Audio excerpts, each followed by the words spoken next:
Our first problem is 4-131 from the book. The problem statement I've summarized here on the first slide.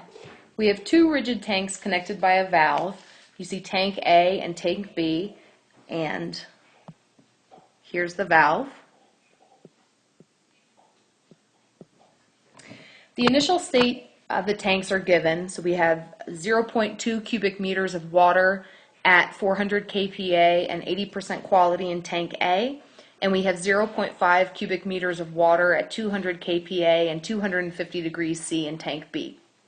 We're then told that the valve is open and the tanks reach the same state and thermal equilibrium with the surroundings at 25 degrees C. And what the question asks us is, what is the final pressure and what is the total heat transferred to or from the system? Okay. So the first thing I'm going to do is define my system. So I'm going to define this as the content of the tanks. So all of the water inside the tanks. I'm just showing the system here. I'm going to neglect the material of the tanks themselves. I'm going to neglect the material inside the connecting line and the valve. So I've defined my system as the water contained in tank A and tank B. Now, I'm going to list my assumptions.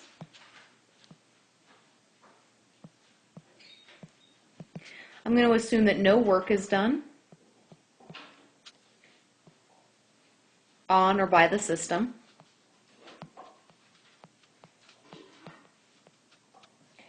I'm going to assume, as I said, neglect water in the connecting line.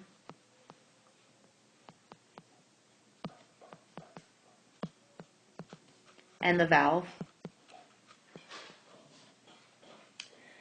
And I'm going to assume it's a closed system. So the mass I start with is the mass I finish with. No mass in or out. Okay, so now my approach. Let me summarize my approach to how I'm going to solve this problem. I'm going to find the final state.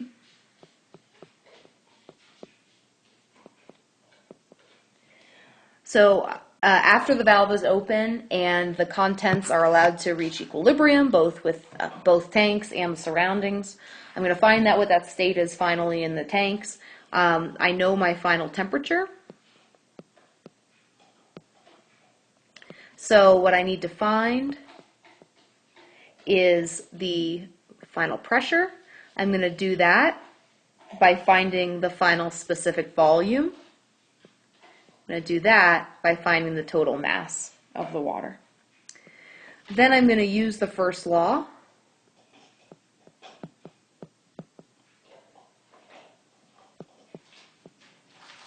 to find Q, my heat transfer. Okay, so let's start. We're going to start here by finding the mass. Okay, so initially, and as we, just a reminder, since it's a closed system, initial mass equals final mass, which equals the mass of tank A plus the mass of tank B. And that's a plus sign. Okay, let me see if I can redo that guy. Okay, so we're going to find the mass of tank A and mass of tank B initially, and that's going to be our total mass, initial and final. Okay, so mass of tank A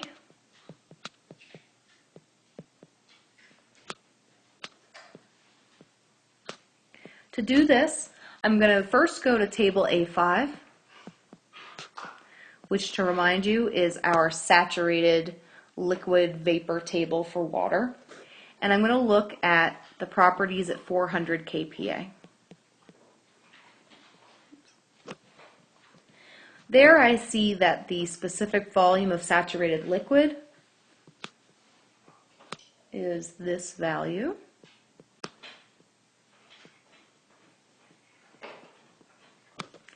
And the specific volume of saturated vapor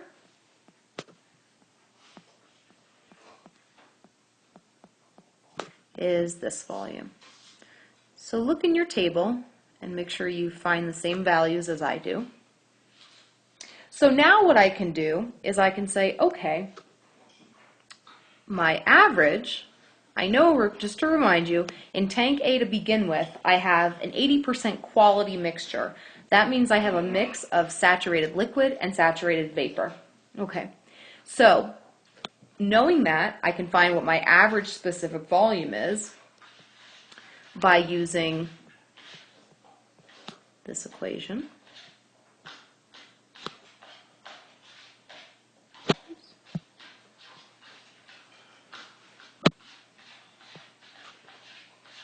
Just write that a little neater.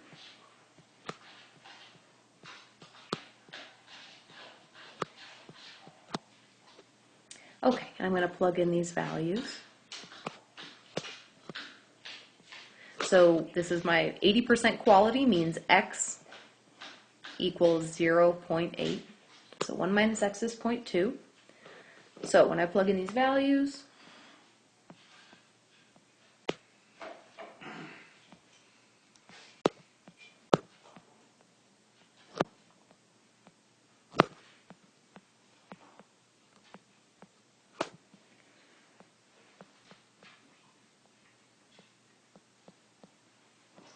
right to the edge there.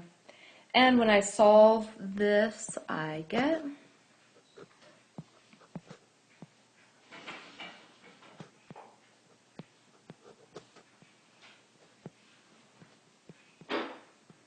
and since I'm right on the edge of my screen here, I'll just tell you, let me erase this. My units are a little messy here, but still pretty messy. But my V average, my average specific volume, is 0.37210 cubic meters per kilogram. Okay, next thing I'm going to do, go to a new screen here, and now I can find the mass of tank A. Oops.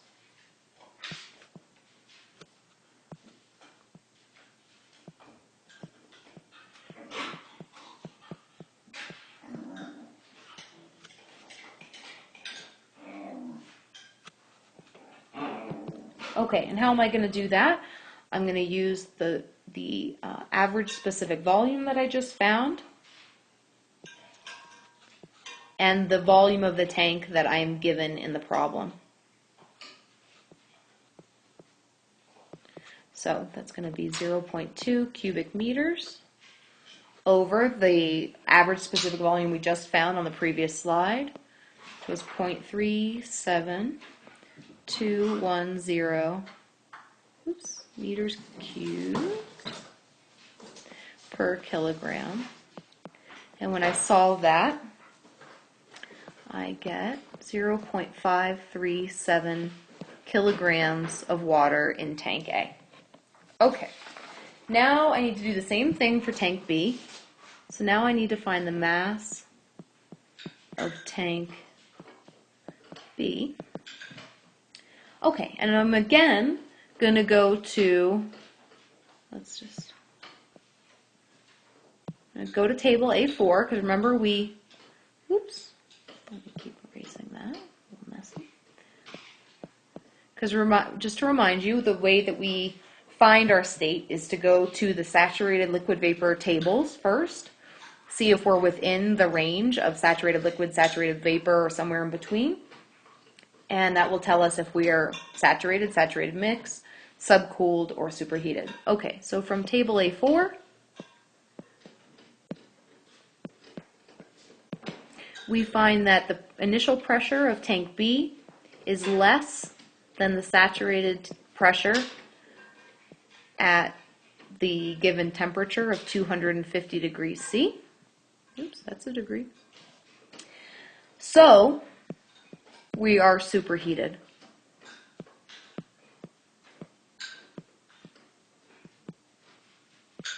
Okay, so and just a reminder, just a little side note, or you could go to table A5 where we tabulate, again, our superheated our saturated liquid vapor properties, and we could see that our initial temperature of B is greater than our saturation temperature. Oops, that's saturation temperature at 200 kPa. So we can use either one, but it gives us the same conclusion. So we're superheated. Okay, so now we go to our superheated table. So from table A6, we find our specific volume at 200 kPa or 0.2 megapascals, and at 250 degrees C, and we find that that is equal, from the table, to 1.19890 cubic meters per kilogram. Okay, now we can find the mass of tank B, same way we did for A. We're going to say MB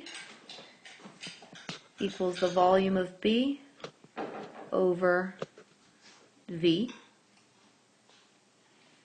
And when we plug in those values, it's 0.5 cubic meters over the value we just found, 1.19890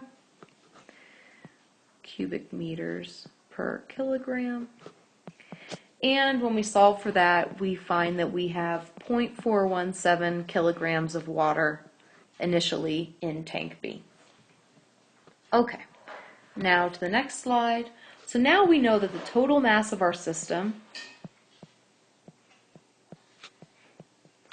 which, to remind you, we defined as the water in tank A plus the water in tank B.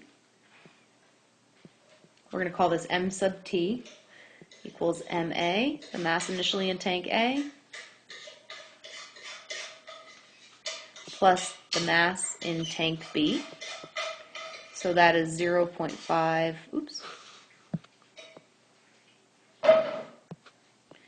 0.537 plus 0.417 equals 0.954 kilograms. Okay, so this is our initial total mass and our final total mass because we have a closed system. Okay, so now we can say at the final state, we can find our specific volume. And we can do that because we know that the total volume equals, it does not change, it's the volume of tank A plus the volume of tank B. And we know that the mass doesn't change. So we're going to say this is total volume, that's a T,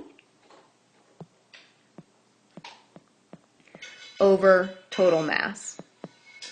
So that's going to be 0.7 meters cubed over 0.954 kilograms. And that value is 0.733 cubic meters per kilogram. Okay. Next thing we're going to do is we're going to take what we know about the final state, and we're going to take the specific volume that we just found to find the final state of our water. Okay. So what we need to do is find our final specific volume on our tables. Okay. And we know two things now. We know our final specific volume and we know our final temperature. So we know enough to define the state. So we're going to go back to table 4, table A4.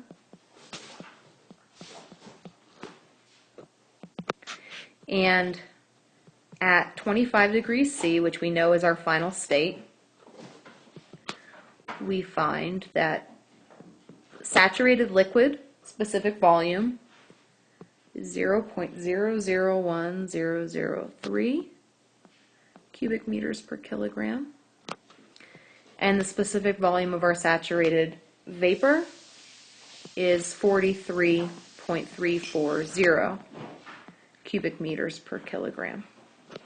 Now, we look at our value that we just calculated, and we see that we, at our final state, are in between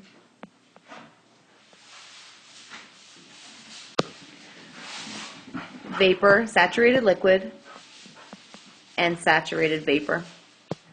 So we have a mix. Okay? So we know now that we have a saturated vapor liquid mix. All right, let's go to the next slide.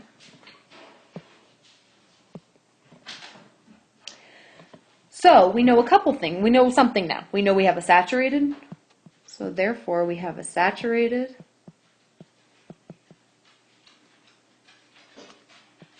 liquid vapor mix,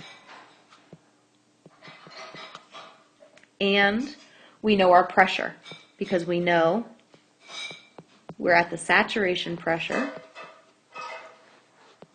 at 25 degrees C. So we know our final pressure is 3.17 kPa. And so make sure that you see that same value in the table that I found. All right, so now,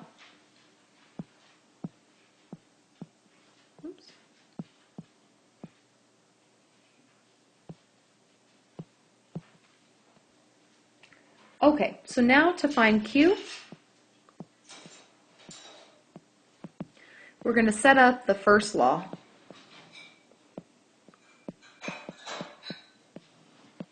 For our system.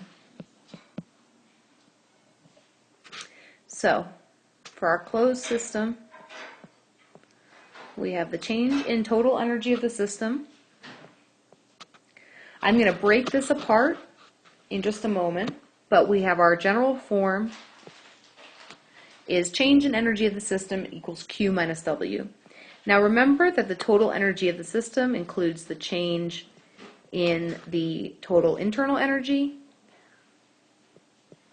plus the change in potential energy plus the change in kinetic energy, all of our system.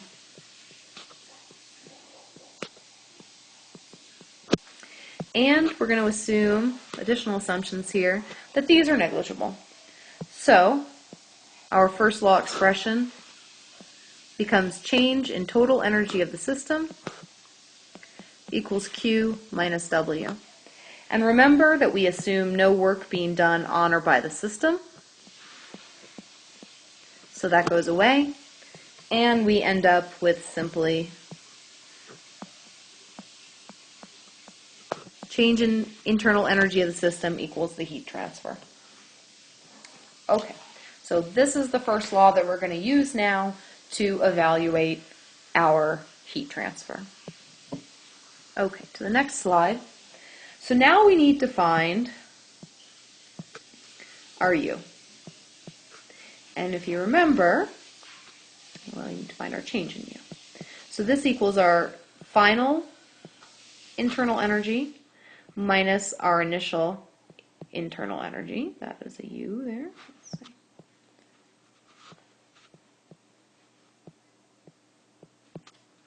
And that is going to equal the total mass of the system times the final specific internal energy minus the initial specific internal energy. Okay, so we know this. We already know that guy. We know that guy. So we need to find these two. And we're going to go back to our tables to get those values. Okay, so to find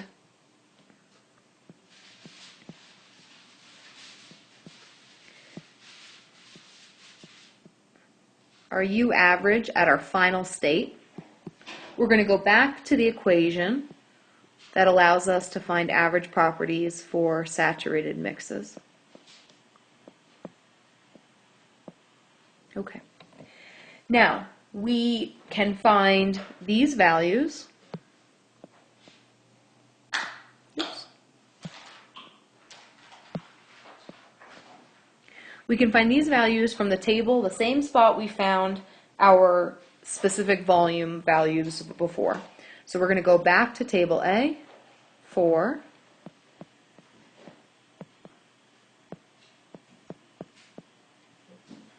and we're going to find that, our specific internal energy for saturated liquid is 104.83 kilojoules per kilogram. Our U for our saturated vapor is 2,409.1 kilojoules per kilogram. Okay. And again, these are values found at the final state, so this is the saturated state at 25 degrees C. Okay, so now what we need to find is our X. Okay. We can do that from the V average that we already found. Remember, X is our quality. So we're going to find our quality from our V average at the final state.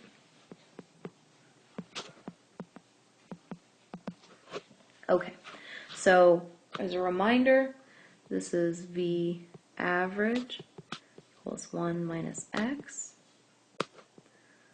V liquid plus X, V saturated vapor. Okay, I'm going to plug those values in, so I'm going to put in 0.733 cubic meters per kilogram equals. Now remember, X is what we don't know, so it's going to be 1 minus X times the values that we found before from the table, so 0.001003 cubic meters per kilogram plus X times 43.340. And you can go back to the previous slide and you'll see those numbers. Okay, so I'm going to go to the next slide. From that calculation, I get that my final quality is 0.017. And again, I just calculated what we saw on the previous slide. All right, now I'm going to plug that quality in to my calculation for specific internal energy. Okay, so this is I'm mixing subscripts a little bit, but the subscripts I'm using, these are the average. This means that this is the average value for a saturated liquid vapor mix. And this little F for me just means final, so I'm just referring to the final state. Okay, so now I'm going to plug in. So I'm going to say 1 minus my quality, 0.017, times the specific internal energy for the liquid that we just found and wrote on the previous slide.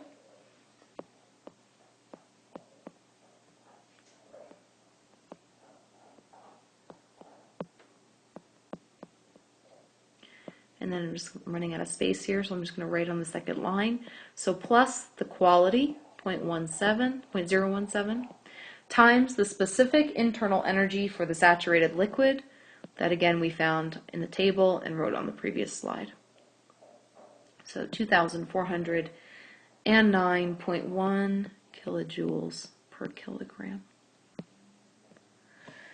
Okay, so when we calculate that, what we get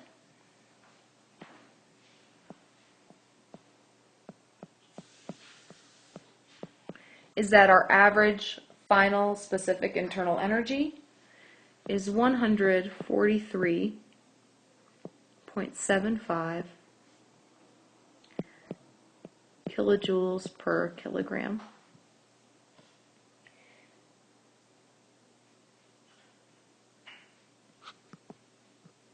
And our total final internal energy equals that 143.75 kilojoules per kilogram, times the mass of the system, which to remind you is 0.954 kilograms. And so our final internal energy of our system is 137, let me write that a little neater, 137.1 kilojoules. Okay, so now we're almost there. We still need to find the initial total internal energy. Okay, which is going to be our mass. Let me rewrite that actually. Which is going to be our total internal energy of tank A plus our total internal energy of tank B, which is going to be the mass of tank A times the specific internal energy of tank A plus the mass of tank B times the specific internal energy of tank B. Okay, we're going to go to the next slide, and we're going to calculate these out. So, let's find the initial total internal energy of tank A, which again is mass times specific internal energy of tank A initially. So that's going to be our mass, our 0.537 kilograms. Again, that's the mass that was initially in tank A. And then I'm going to calculate the specific internal energy the same way I've been doing it for other saturated mixtures. So to remind you, this was an 80% quality mixture. So we have, oops.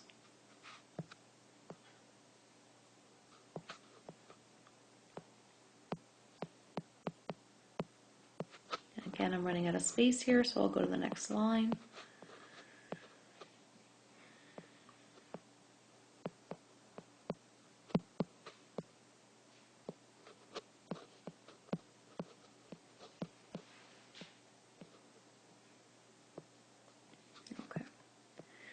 And again, I'm writing the same basic form of this equation over and over again, but just to remind you,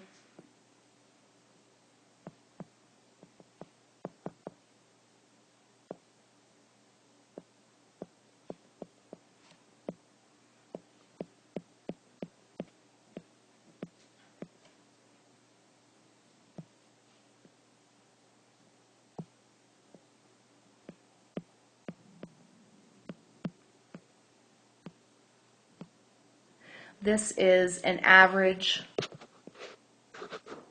specific internal energy calculated using 1 minus the quality times the specific internal energy of the saturated liquid plus the quality times the specific internal energy of the saturated vapor at the initial condition of tank A. So you should be able to go to the table and find these values that I found using the initial state of tank A. Okay, so we calculate all that out, and what we get is the total initial internal energy of tank A is 1161.7 kilojoules. Okay, last thing we need to find is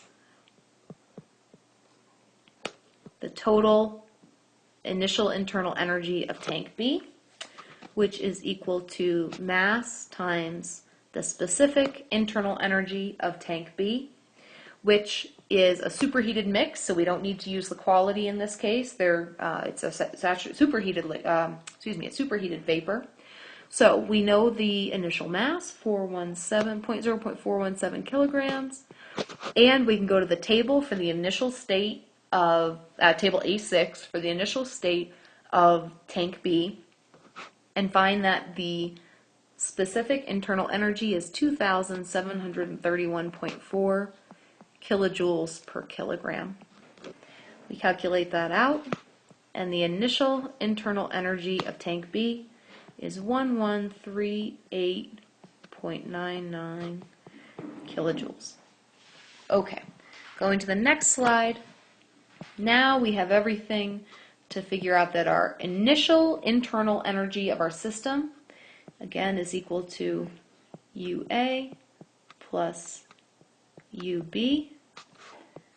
So that is 1161.7 kilojoules plus 11, I'm just going to keep the correct sig figs here, 1139.0 kilojoules. And so U initial equals 2,300.7 kilojoules. Now let's go back to our statement of the first law, and we are ready to find our heat transfer.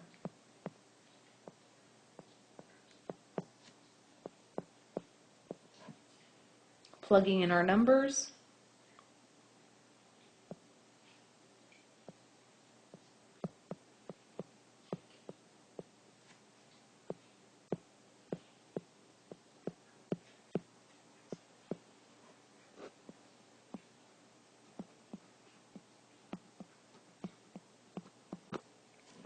And this is our heat transfer. Okay, I hope that you have found this example useful, and just a reminder, as you follow through, go to your property tables and make sure that you can find the same values that I've found, and that you understand the flow of the process to solve this.